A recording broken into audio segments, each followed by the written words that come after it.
함께 보실 하나님의 말씀은 신약성경 베드로전서 1장 3절과 4절 말씀입니다. 우리 주 예수 그리스도의 아버지 하나님을 찬송하리로다. 그의 많으신 긍휼대로 예수 그리스도를 죽은 자 가운데서 부활하게 하심으로 말미암아 우리를 거듭나게 하사 산 소망이 있게 하시며 썩지 않고 더럽지 않고 쇠하지 아니하는 유업을 있게 하시나니 곧 너희를 위하여 하늘에 간직하신 것이라. 아멘. 이 편지는 베드로 전서죠. 베드로 전서. 예수님의 제자였던 사도 베드로가 쓴 첫 번째 편지다, 그 말이죠. 여기서 사도 베드로는 이 편지를 시작하면서 1절과 2절에서 인사말을 하고 바로 3절에서는 송령으로 시작을 하고 있어요. 이 편지를 송령으로 시작하고 있습니다. 여기 3절에 보시게 되면 첫 문장이 우리 주 예수 그리스도의 아버지 하나님을 찬송하리로다, 이렇게 되어 있죠. 헬라어 이제 성경 원어에는 찬송하리로다가 맨 먼저 나옵니다. 찬송하리로다 하나님을, 이렇게 시작을 해요. 이런 걸 우리가 송령이라고 부릅니다. 찬송, 송축할 때 송자고 영은 영광할 때 영입니다. 송령이라는 것은 하나님께 영광을 돌리는 모든 찬송, 노래, 시, 글, 그런 거를 송령이라고 그래요. 예를 들면은 로마서 1장 25절에 주는 곧 영원히 찬송할 이시로다. 아멘. 이렇게, 이런 것들이 송령이에요. 보통 송령은 성경에서 갑자기 나옵니다. 갑자기 나와요. 이렇게 쭉 편지나 이런 거를 성경의 저자들이 써 나가다가 도저히 이렇게 뭐랄까, 하나님을 찬송하고 싶은, 하나님께 영광을 돌려드리고 싶은 이 소원을 누를 수가 없어서 저 안에서부터 이렇게 터져 나오는 것이 송령이에요. 터져 나오는 것이. 여기 3절에서도 마찬가지입니다. 사도 베드로는 펜을 들어서 이 성도들을 향해서 편지를 쓰기 시작하면서 생각을 하는 거예요. 생각을. 그냥 생각 없이 편지를 쓰겠습니까, 여러분? 그런데 특별히 하나님께서 예수 그리스도의 부활을 통해서 예수 믿는 우리에게 주신 그 큰 복과 은혜들을 생각을 했을 때 도저히 가만히 있을 수가 없어서 찬송하리로다, 이렇게 느낌표가 찍히는 거예요. 사실 찬송하리로다, 이렇게 편지를 시작하는 것입니다. 자, 여기 3절에 보시게 되면, 방금 읽은 문장을 보시게 되면 이 송령의 대상이 누구로 표현되어 있는가를 잘 보시기 바랍니다. 송령의 대상, 구체적으로 표현이 되어 있어요. 어떻게, 누구로 표현되어 있습니까? 우리 주 예수 그리스도의 아버지 하나님이십니다. 이제 예수 안 믿는 분들과, 혹은 또 교회 다닌다고 하지만은 사실 이렇게 말을 하는 분들도 있어요. 대화를, 기독교 신앙에 대해서 대화를 하다 보면은 어떤 분들은 이렇게 말을 해요. 나는 신이 존재한다고 생각합니다. 또 어떤 경우는 네네네, 난 하나님을 믿어요. 그런데 예수님에 대해서 얘기를 하기 시작하면은 거부 반응을 보이면서 고개를 흔들어요. 사도 베드로는, 여기서 사도 베드로는 그 신이 누구인가, 그거를 명확히 설명해 주고 있어요. 그 신은 누구라는 거예요? 우리 주 예수 그리스도의 아버지이신 하나님이라는 거예요. 쉽게 표현하면 예수 그리스도를 통해서 우리에게 구원의 은혜를 베푸신 그 하나님, 그 신을 말하는 거예요. 하나님과 예수 그리스도는 분리될 수가 없습니다. 3절의 그 다음 표현을 보시기 바랍니다. 그의는 하나님입니다. 그의 많으신 긍휼대로, 이렇게 나옵니다. 우리가 이 신약 성경은 굉장히 압축된 표현이기 때문에 구약과 달라요. 그 하나하나의 표현 속에 영감으로 기록된 이 말씀 속에 중요한 의미들이 다 담겨 있어요. 그래서 긍휼이라는 단어를 사도가 쓰고 있단 말이에요. 하나님이 예수 그리스도를 통해서 하신 이 일은 그분의 말할 수 없는 긍휼하심에서 나온 것이었다. 이렇게 말을 한단 말이에요. 자, 우리 따라서 해보십시다. 긍휼. 자, 긍휼이라는 것은 뭡니까, 여러분? 긍휼이라는 것은 가슴 깊은 곳에서 우러나오는 불쌍히 여기는 마음이에요. 자, 하나님의 긍휼이에요. 하나님의 긍휼과 비슷한 것은 이 세상에 인간 세계에서는 없습니다. 예. 그나마 약간 가까이 있는 것이 뭐냐면 부모가 자식을 향해서 갖는 긍휼이에요. 부모들은 낳아서 기른 자녀들에 대해서 이런 마음이 있습니다. 마음이 있어요. 예. 그 자식이 뭔가 부족하고 자기 앞가림을 잘 못하고 있을 때라도 혹은 때로는 막 잘못하고 그 못된 행동을 하고 또 못된 말을 한다고 할지라도 다른 사람들은 어떻게 해요? 판단하고 비난 일색이지만 그러나 부모는 좀 달라요. 부모의 마음속에는 기본적으로 그 자식을 향한 그 못난 자식을 향한 이 불쌍히 여김이 있어요. 불쌍히 여김. 그래서 겉으로는 뭐라고 하면서도 또 속으로는 그런 자식이 안타깝고 또 미운 마음도 들지만은 그러면서도 불쌍해요. 불쌍해요. 예. 이런 부모의 긍휼보다도 훨씬 더 진하고 강한 것이 우리를 향한 하나님의 긍휼입니다. 믿으시나요? 예, 예. 하나님께서는 우리 인간의 비참을 보셨습니다. 예, 우리 인간의 비참함을 보셨어요. 이 하나님을 거부하는 가운데 죄와 욕심의 노예가 되어서 살면서 결코 채워줄 수 없는 것을 쫓아다니면서 허덕이면서 살다가 자기 인생의 끝을 맞게 되고 그리고 죽은 후에는 피할 수 없는 영원한 멸망의 형벌, 이런 운명 속에 사는 인간을 보시면서 하나님께서 불쌍히 여기시는 사랑이 하나님의 마음속에 있었다는 거예요. 하나님의 마음속에. 그래서 이 긍휼 때문에 예수 그리스도를 보내셔서 구원의 큰 일을 하시게 되었다고 오늘 말씀은 우리에게 말해주는 거예요. 그의 많으신 긍휼대로 여기서 시작이 되는 것입니다. 그래서 하나님의 이 일은 예수 그리스도 사건은 하나님의 긍휼, 불쌍히 여기는 사랑 때문에 시작된 사건이에요. 그래서 하나님 무슨 말인가 하냐면 하나님은 이 일을 하실 때 기계적으로 하시지 않았다는 거예요. 원칙대로 아무런 감동 없이 아무런 그런 감정의 움직임이 없이 하신 것이 아니었다는 거예요. 그의 많으신 긍휼대로. 사도 베드로는 이 점을 생각을 했을 때 이렇게 송명이 그의 마음속에 터져 나오게 된 것이에요.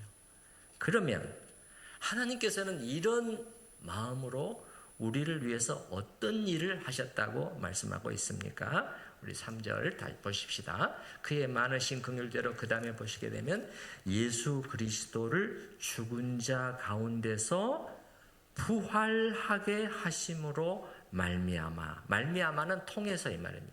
부활하게 하심을 통해서 그 다음에 우리를 거듭나게 하셨다. 이렇게 말씀하고 있네요. 자, 여기 보면은 여러분 두 가지를 사도가 연결시키고 있어요. 잘 봐야 됩니다. 자, 앞쪽에서는 부활이에요. 예수의 부활이에요. 예수를 그 죽은 자 가운데서 부활하게 하셨다. 근데 또 하나는 뭐예요? 우리의 거듭남이에요. 우리를 거듭나게 하셨다는 거예요. 자, 그렇다면 이 두 가지가 어떻게 연결되느냐 이 말입니다. 예수님이 부활하신 거하고 우리가 다시 태어나게 된 거, 거듭나게 된 거, 중생하게 된 것이 무슨 관계가 있느냐? 이 연결고리를 찾아내야 돼요. 예, 이 연결고리를. 자, 우리가 부활주일 이 아침에 예수 부활하셨다. 우리 함께 기뻐하십시다. 찬송하십시다. 그것만 가지고는 부족해요. 너무 약하죠. 너무 약해요. 그게 아니고 영감으로 기록된 하나님의 말씀이 이에 대해서 무엇이라고 가르쳐주고 있는지를 잘 들여다봐야 돼요. 그래서 마치 보석을 캐내는 것처럼 이 말씀 안으로 파고 들어가서 그 진리의 보석들을 하나하나 캐내야 돼요. 그렇게 되면은 이 저 안에서 기쁨이 조금씩 이렇게 올라오게 돼요. 예. 그래서 거기서 진정한 경배, 찬양이 나오게 되는 것이죠. 이게 성령께서 하시는 일이에요. 성령께서 하시는 순서예요. 성령께서 하시는 것은 무조건 우리의 감정을 자극하시는 것이 아니라 말씀을 통해서 우리의 지성으로 생각을 하고 깨닫게 되고 거기에서 감정이 움직이게 하시는 거예요. 예. 그래서 여기 보게 되면 예수의 부활과 우리의 거듭남이 어떤 의미에서 연결되고 있는 것이냐. 제가 찾아낸 연결고리는 생명이에요. 생명. 예. 자, 여러분, 거듭남이라는 것은 무엇이죠? 새로이 태어나는 것이죠. 맞습니까? 예. 두 번째 다시 태어나는 거예요. 두 번째. 예. 영적으로 태어나는 것인데 육적으로 태어나는 것이 아니라 첫 번째 태어나는 것은 육체적으로 태어나는 것인데 또 하나의 태어남이 있다고 성경은 말씀하고 있거든요. 근데 두 번째 다시 태어난다는 것은 물론 어린아이가 태어났을 때는 뭘 얻는 거예요? 호흡을 하면 생명을 얻게 되잖아요. 생명을 갖는 존재잖아요. 그러니까 두 번째 새로운 생명을 얻는 사건이 이 거듭남이란 말이에요. 여러분은 예수님을 믿고 새로운 생명을 얻으셨습니까? 예. 그런데 우리가 얻은 이 새로운 생명이 어떤 생명이냐, 이게 연결이 되는 것이에요. 그게 뭐냐면 부활하신 예수의 생명이라는 거예요. 성경이 가르쳐 주는 것이. 예수의 부활 생명을 우리가 얻었다 이 말이에요. 예수의 불에 거듭나서 새로운 생명을 얻었는데 무슨 생명입니까? 예수의 부활의 생명입니다. 이렇게 해서 두 가지가 연결이 되는 거예요. 예. 자, 보십시다. 생명의 반대는 무엇이죠? 죽음입니다. 죽음. 지난 사경회 때 허 목사님이 코로나 바이러스와 죄의 바이러스를 서로 그렇게 비교를 해봤잖아요. 우리 인간들은 코로나 사태를 겪으면서 정말 끔찍한 악몽을 겪게 되었죠. 어떻게 하나의 바이러스가 이렇게까지 우리를 만들 수가 있는 것인가? 어떻게 과연 지금은 우리가 회복됐지만은 그 당시에만 해도 과연 인간은 이제 예전의 정상적인 생활로 다시 돌아갈 수 있을까? 여기에 대해서 사실은 전혀 장담할 수가 없는 상황이었어요. 예. 이 바이러스라는 게 얼마나 무서운 것인가?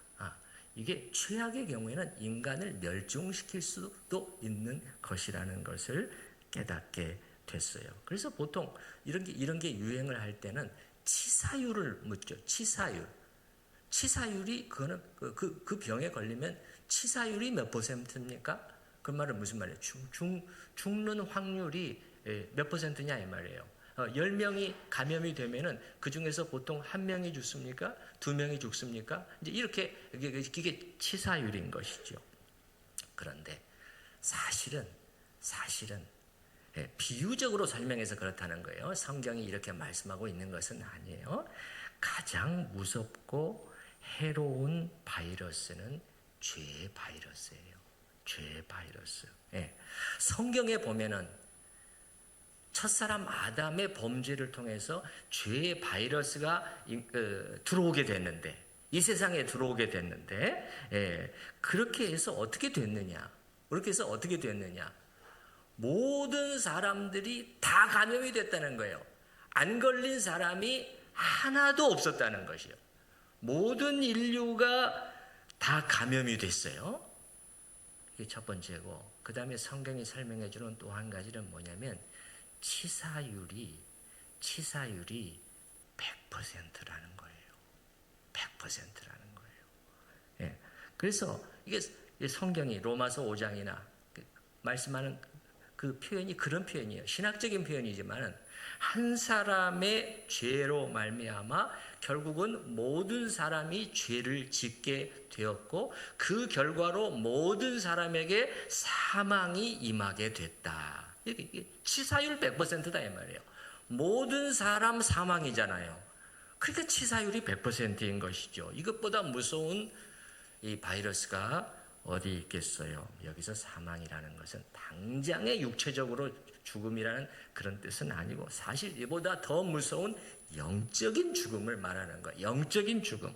이 땅에서는 죽은 자와 같이, 사실상 죽은 자와 같고, 그리고 결국은 지옥의 영원한 멸망으로 끝나는 그 사망이죠. 진짜 죽음을 말하는 것입니다. 조금 전에 제가 바이러스 얘기를 했는데 모든 인류가 이 무서운 바이러스에, 죄의 바이러스에 감염이 되어서 자 한번 보십시다. 자, 이 어떤 바이러스에 걸렸어요. 자, 바이러스를 다시 한번 예를 들어보면은 그래서 많이들 죽어 나갔습니다. 그리고 나머지는 다 죽어가고 있어요. 왜냐하면 100% 감염이 됐으니까 다들 모두가 드러누워 있습니다. 예, 막 열이 오르고 설사가 나오고 막 정신들을 못 차립니다. 그런데 자, 한번 상상을 해보십시다. 전 세계에서 오직 한 사람만 멀쩡해요. 아무렇지도 않습니다. 그 병에 걸린 사람들 속에서 같이 살고 자고 먹고 마시고 하는데도 전혀 문제가 없어요. 감염이 안 되고 있어요. 이게 무슨 의미입니까? 이거는 그 사람 안에 있는 어떤 힘이 살게 하는 힘이, 생명력이 바이러스에 죽이는 힘보다 더 세다는 의미죠. 그런 의미예요. 그렇잖아요. 만약에 그런 일이 있다면 우리 인간들은 얼마나 놀라겠어요. 얼마나 큰 관심을 갖겠어요. 그러니까 비유적으로 말하자면 그분이 바로 예수셨다는 것입니다.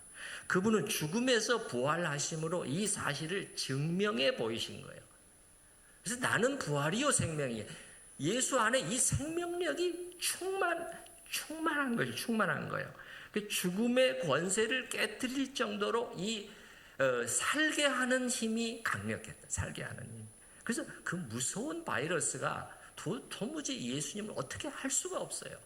예, 어떻게 할 수가 없어요. 잡아 죽였지만은 그 죽음을 권세를 깨뜨리고 부활하셔 버리잖아요. 그 죄와 죽음의 권세를 무력화시켜 버리신 이 생명력이 예수님 안에 있었다. 그런데 우리가 구원받고 거듭나게 되었다는 것은 아까 말씀드린 것처럼 바로 이 예수의 생명을, 부활의 생명력을 살게 하는 힘을 우리가 갖게 되었다는 의미입니다. 네, 아시겠습니까? 그래서 예수의 부활과 우리의 거듭남이 연결되고, 사도가 지금 그리스도를 죽은 자 가운데서 부활하게 하심을 통해서 우리를 거듭나게 하셨다. 이 의미가 그 의미거든요. 그래서 아니 어떻게 우리가 예수의 그 생명을 우리가 가지고 있다는 걸 어떻게 합니까? 하나님의 말씀이 그렇게 말씀하고 있어요. 아들이 있는 자에게는 생명이 있고, 아들 예수가 이 안에 있는 자에게는 그 사람에게도 생명이 있고, 아들이 없는 자에게는 생명이 없느니라. 이렇게 딱 나눠지는 것이죠. 예. 자, 그런데 이렇게 해서 두 가지가 연결된다는 것을 우리가 찾아봤고요. 자, 이 새로운 생명의 성격을 조금 더 우리가 알 필요가 있어요. 우리가 얻게 된 이 생명은요, 새로운 생명이란 말이에요. 말 그대로 영어로 하면은 뭡니까? New life예요. New life예요. 여러분, 새롭다는 것은 어떤 뜻도 있냐면 다르다는 뜻이 있습니다. 다르다는 뜻이 있어요. 이 생명은 지금까지 우리에게 있었던, 우리가 가지고 살았던 이 땅의 생명과는 본질적으로 다른 어떤 것이에요. 예. 자, 거듭남이라는 것은 다시 태어남이라고 이제 제가 말씀을 드렸는데, 자, 어떤 사람이 자기 친구에게 말을 하는 거예요. 예. 오래간만에 만난 자기 친구한테 얘기를 하는 거예요. 나는 그 일이 있은 후에 다시 태어났다네. 이렇게 말을 하는 거예요. 이게 무슨 말이에요?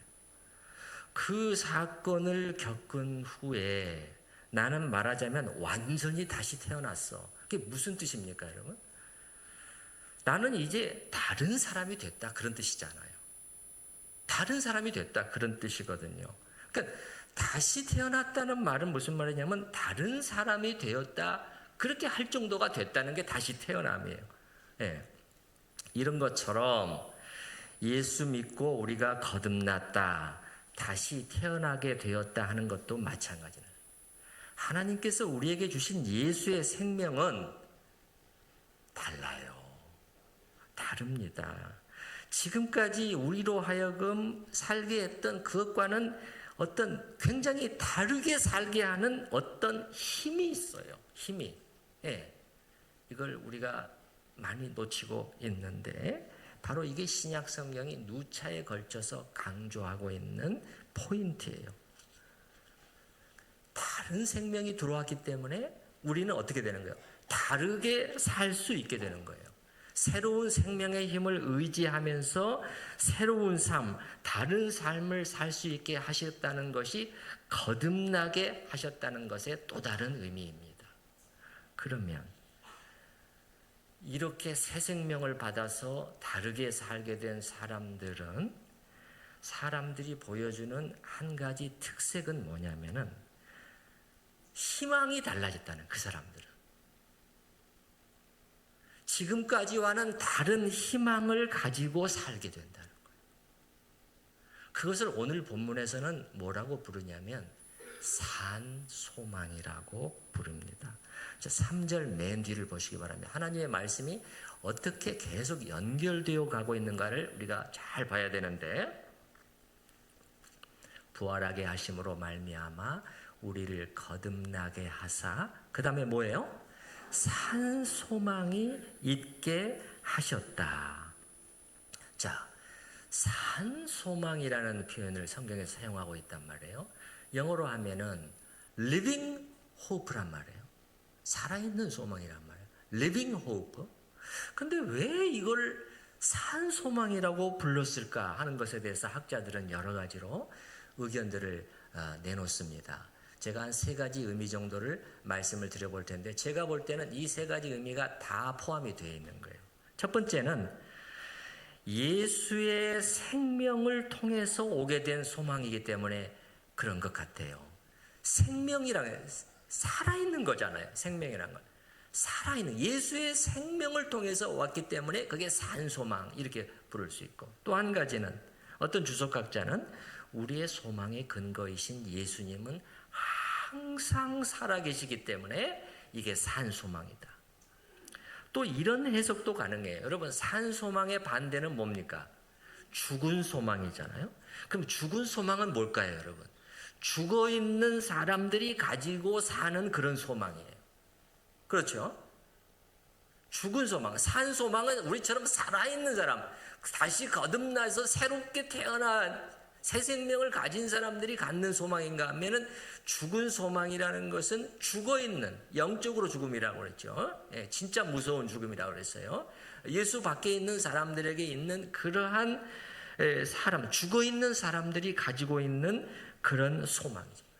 헛된 소망이에요. 헛된 것들에 대한 소망이에요. 사실은 헛된 것들에 대한 소망.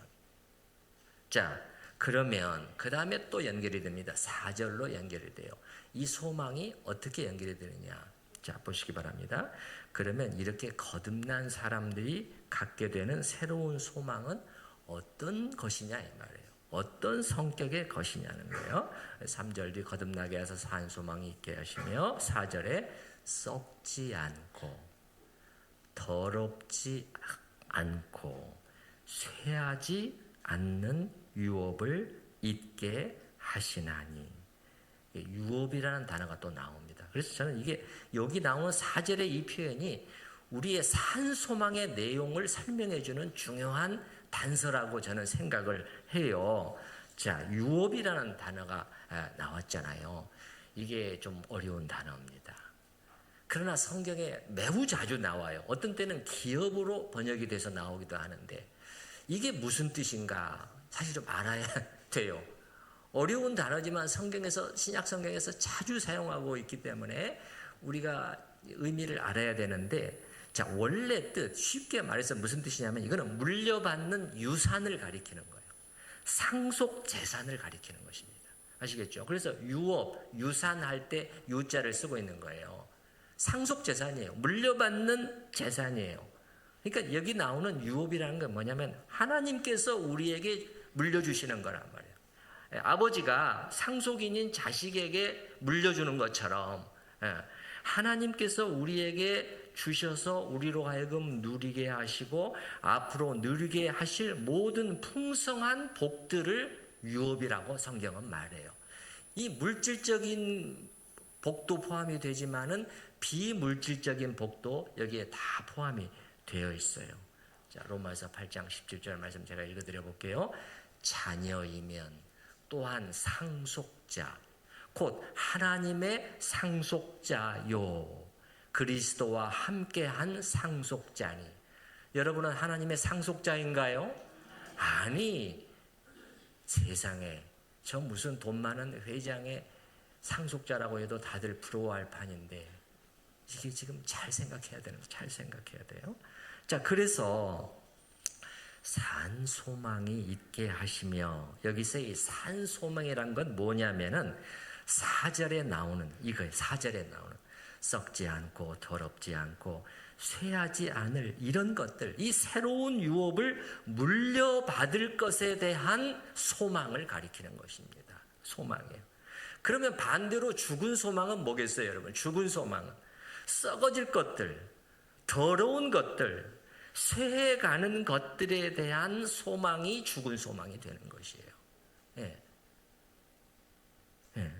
캐런 조브즈라고 하는 그 주석학자는 이 세 단어의 4절에 나오는 이 세 단어의 의미를 자유함이다.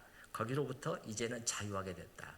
그런 걸로 표현을 해봐요. 그래서 썩지 않음, 이 말은 뭐냐면 우리가 물려받을 그 유업은, 유산은, 그 복은 죽음으로부터 이제는 자유로워진다. 죽음과는 상관없게 된다. 두 번째는 더럽지 않고, 그 유업은, 그 유산은 깨끗이 못함, 이 윤리적인 불결로부터 자유로운 것일 것이다. 상관없는 것이다. 세 번째는 쇠하지 않는. 그게 뭐냐면은 시간에 쇠한다는 것은 뭐예요?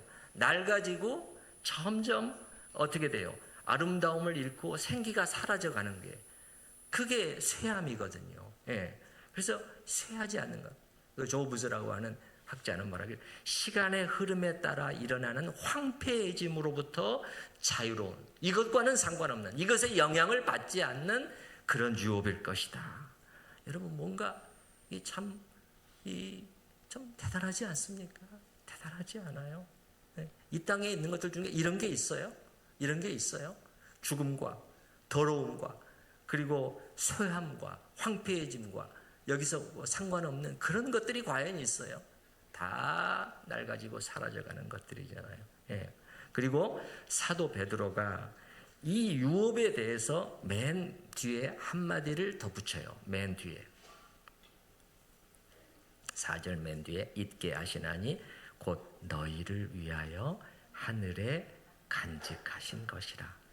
이 유업은 하늘에 하나님께서 간직해 두신 것이랍니다. 그러니까 왜 이런 표현을 썼을까 했을 때 학자들은 이렇게 해석을 해요. 안전하다는 의미라는 것입니다. 첫 번째는 안전하다는 의미예요. 자, 이 편지를 받아서 읽는 성도들, 교인들은요, 그 당시에 쉽지 않은 상황 속에 있었어요. 뒤에 보면은 바로바로 막 나옵니다. 신앙에 대한 박해가 있었고, 고난 속에서 이 사회로부터, 이 로마 사회로부터 배척을 받기도 하고요. 때로는 자기의 재산과 그런 것들을 빼앗기기도 하고요. 자기가 당연히 받을 수 있는 가족들로부터 배척을 받아가지고 자기가 당연히 받을 수 있는 유산을 받지 못하게 되기도 하고요. 여러분 오늘날에도 그런 일이 있잖아요. 예를 들어서 무슬림이 기독교로 개종을 하게 되면 굉장히 힘든 일들이 막 일어나잖아요. 그죠? 자기 그 동족들로부터도 그렇고 또 가족들로부터 많은 경우도 가족들도 배척을 해버려요. 너는 우리 가족이 더 이상 아니야. 지워버리겠어. 너는 우리 가족의 재산에 대한 상속권이 이제 하나도 없어. 이렇게 될 수 있는 것이잖아요. 예. 그래서 그 당시의 신자들도 이런 상황 속에 놓여 있었단 말이에요. 그런데 이 유산, 우리가 물려받을 이 유산은 어디에 간직되어 있는 것이다? 하늘에 간직되어 있는 것이기 때문에 아무도 손댈 수가 없어. 아무도 너희를 그 권리에서 빼앗아갈 수가 없어. 예, 그래서 하늘에 간직하신. 근데 하늘에 간직하신 것이라 그 바로 앞에 보면은 뭐라고 되어 있습니까? 곧 누구를 위하여? 너희를 위하여. 너희를 위하여. 그래서 저는 이런 의미도 있다고 생각을 하는 거예요. 그게 뭐냐면 이건 우리의 아버지께서 자녀된 우리를 위해서 마련해 두신 최고의 것이라는 의미가 들어있다고 생각을 해요. 예. 자, 또 한번 예를 들어보겠어요. 이건 적절한 비유는 사실 아니에요. 예. 그러나 여러분의 이해를 돕기 위해서 이제 제가 그 말씀을 드리는 것이에요. 자, 아주 엄청나게 부자인 아버지가 있습니다. 엄청나게 부자인 아버지가 있어요. 아이를 위해서 정말 가장 좋은 것을 해주고 싶은 거예요. 근데 보니까 아이의 꿈이 이렇게 우주 비행이에요. 우주 탐험, 우주 개발 이런 게 아이의 그 꿈이라는 것을 이제 대화를 통해서 알게 됐단 말이에요. 그래서 이 아버지가 그 자녀가 모르게 엄청난 돈과 노력을 쏟아부어서 이 모든 것을 다 준비한 거예요. 다 준비를 했어요. 그래서 이제 때가 되었다 싶을 때 아이를 데리고 가서 딱 보여주는 거예요. 아이를 가보니까 모든 것이 다 준비되어 있는 거예요. 아이의 눈이 휘둥그레지는 거예요. 그러면 아빠가 아이한테 뭐라고 말하는 거예요? 이건 내가 다 너를 위해 준비해 둔 거야. 이제부터는 이게 네 것이야. 이게 너희를 위하여 하늘에 간직하신 것이라. 지금 우리가 여러분 하고 있는 얘기들이 있잖아요. 이거 예수의 부활, 우리의 거듭남, 산소망, 하늘의 유업 이런 것들은요. 초대교회 그리스도인들에게는 실제였습니다. 여러분. 실제였어요. 이게 문제인데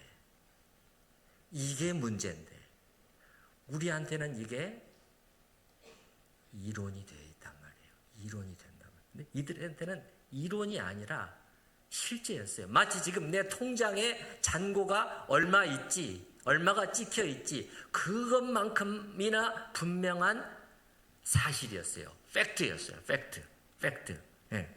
그래서 제가 말씀드렸잖아요. 신약 성경에 나오는 이 소망이라는 단어가 나올 때는 엘피스라는 단어가 나올 때는 이거는 막연한 희망을 가리키는 단어가 아니라는 거예요. 그렇게 됐으면 좋겠는데 뭐 안 될 수도 있겠지만 꼭 그렇게 됐으면 좋겠는데 그런 소망 그런 걸 성경에서 소망이라 그리스도인의 소망이라고 말하지 않아요. 그게 아니고 반드시 그렇게 될 일. 그런데 시기적으로 시점상 지금 당장은 아니고 나중에 오게 될 그런 것에 대한 희망을 말할 때 신약 성경은 소망이라는 단어를 쓴단 말이에요. 이들의 소망은 확고부동한 것이었어요. 확고부동한 것이었어요. 또 한 가지 이러한 유업은 마지막 예수님이 오실 때 온전히 우리의 것이 되겠지만 이 새로운 유업을 바라보는 삶은 지금 시작되는 것입니다. 나중으로 다 늦춰지는 것이 아니에요. 지금 우리가 거듭나서 새로운 생명을 소유하게 된 자들이 바라보고 추구해야 할 것은 뭐죠? 썩어질 것, 더러운 것, 쇠하는 것이 아닙니다. 쇠하는 것이 아니에요. 예수 그리스도 안에서 하나님이 우리에게 주시는, 앞으로 주실 그 유업은 이 땅에 잠시 있을 것들과 비교되지가 않습니다. 뭐 기껏해야 회사에서 인정을 받아서 뭐 승진의 가도를 달리고 있다, 뭐 연봉이 얼만큼 올라서 뭐 연말 그냥 대략 그냥 크게 한번 또 받았다, 뭐 주식이 대박이 났다, 손주가 좋은 학교에 들어가게 됐다. 나쁜 것은 아니에요. 그러나 이런 것들은 썩어질 것들이에요. 깨끗이 못하는 것이에요. 쇠해가는 것이에요. 예. 기껏해야 이런 것들에 마음이 다 빼앗겨 있으면 뭡니까? 이건 죽은 소망을 가지고 사는 것에 해당이 됩니다. 그래서 다시 맨 처음으로 돌아가면 그래서 성령이 터져 나온 것입니다, 여러분. 예. 자, 하나님이 하신 일, 하실 일을 믿고 믿음의 묵상을 하게 되니까는 가슴이 벅차오르는 거예요. 가슴이 벅차오르는 거예요. 여러분, 이 4절의 이런 표현 여러분 한번 보시기 바랍니다. 정말 믿음으로 한번 보시기 바랍니다. 이게 진짜라면, 예? 예. 어떻게 우리 같은 자에게 예수 그리스도의 부활을 통해서 우리 같은 자를 다시 태어나게 하셔서 새로운 생명을 주셔서 이 새로운 소망을 가지고 이 아름다운 유업을 바라보면서 살게 하셨는지, 이 4절 표현 가슴이 뛰지 않습니까, 여러분? 썩지 않고 더럽지 않고 쇠하지 아니하는 이 유업, 가슴이 뛰지 않아요?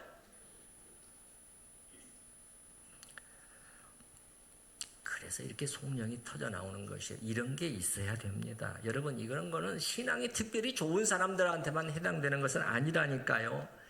이런 게 우리한테 있어야 우리가 현재 당면하고 있는 이 어려움을 이겨낼 수가 있어요. 삶의 무게를 우리가 이기고 나갈 수가 있다고요. 여러분, 당시에도 이 편지의 수신자들, 이 편지를 받아 읽는 그 성도들이 그런 상황에 처해 있었어요. 여러분, 여기 1장 1절을 한번 보시기 바랍니다. 1장 1절. 누구한테 쓰고 있느냐? 예수 그리스도의 사도 베드로는 본도, 갈라디아, 갑바도기아, 아시아와 비두니아에 흩어진 누구예요? 나그네라고 말하고 있어요. 나그네는 뭡니까? 잠시 머무는 사람 아닙니까? 그들은 이 땅에 마음을 붙이고 살지 않았다는 거예요. 본도, 여기 나오는 지역들은요, 오늘날 터키 있잖아요. 터키 크잖아요. 터키의 중부하고 중북부를 다 포괄하는 넓은 지역이에요. 이 지역에서 살고 있었던 유대인, 비유대인, 많은 경우 대부분은 이방인 그리스도인들, 비유대인으로서 예수님을 믿게 된 그 사람들이에요. 근데 그 사람들을 나그네라고 표현하고 있단 말이에요. 나그네로 살고 있어요. 그리고 여러분, 1장 또 6절로 가보세요. 뒤로 가보시게 되면 금방 나오잖아요. 그러므로 너희가 이제 여러 가지 시험으로 말미암아 잠깐 근심하게 되지 않을 수 없으나, 여러 가지 삶의 시련들이 그들에게 계속해서 닥쳐왔다고요. 근데 이런 것을 이겨낼 수 있게 만든 힘이 바로 우리가 읽은 이런 부분들이에요. 그래서 찬송하리로다, 기쁨으로 다시 한번 힘을 내어 모든 삶의 역경들을 뚫고 나갈 수 있게 만들어주는 것이죠. 여러분은 무엇을 생각을 하며 무엇을 묵상하고 계십니까? 우리가 그리스도인으로서 새로운 생명으로 다시 태어나게 된 사람으로서 어떤 소망을 가지고 살아야 했는지, 여러분, 죽은 소망, 죽어있는 자들이 갖는 그런 소망이 아니라 정말 산 소망을 가지시고 바라보시고 붙드시고 그렇게 나아갈 은혜가 있기를 바랍니다. 기도하겠습니다. 그의 많으신 긍휼대로 하나님 아버지, 어쩌다 죄인인 저희를 향하여 이런 불쌍히 여기시는 사랑을 주님께서, 하나님께서 갖고 계시는지요. 완악하고 무지한 죄인들을 향해 긍휼을 품으사 예수 그리스도를 보내셔서 믿음으로 순종한 저희를 구원해 주셨음을 인해 찬양을 올려드립니다.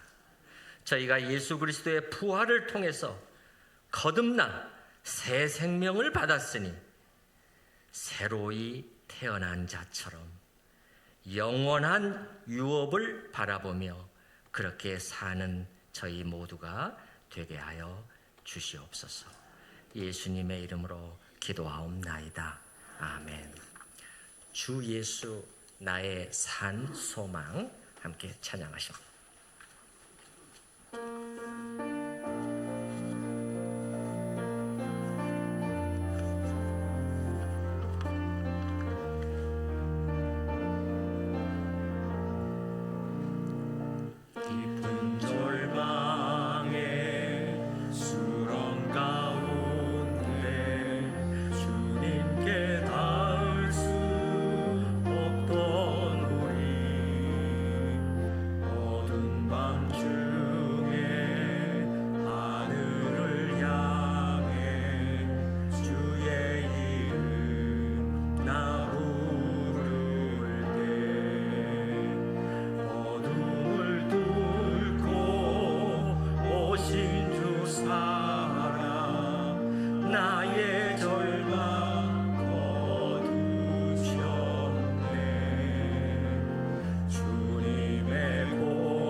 주 예수